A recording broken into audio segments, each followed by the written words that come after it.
اور گینگ سے متعلق معلومات پولیس کو فراہم کر رہا تھا، اس لیے انہوں نے پولیس کو سبق سکھانے کے لیے اسے اس قدر اذیتناک طریقے سے قتل کیا۔ واقعے کے مطابق جب لاٹھی گینگ کے کارندے مخبری کے شبے میں ڈوہری قبیلے کے 3 لوگوں کو پکڑنے آئے تو اس موقع پر جھڑپ ہو گئی۔ ان تینوں افراد میں رمضان، خیرو اور خادم شامل تھے۔ جھڑپ کے دوران خیرو مارا گیا جبکہ باقی دونوں افراد کو اغوا کر کے گینگ کے کارندے اپنے ٹھکانے پر لے گئے، جہاں رمضان کو بے دردی سے ہلاک کرنے کی ویڈیو سامنے آئی۔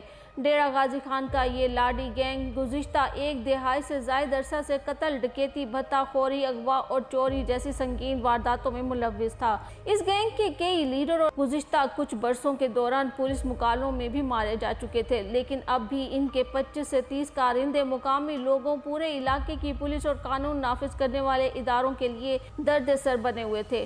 ڈی جی خان اور راجن پور کے پہاڑی اور قبائلی علاقوں میں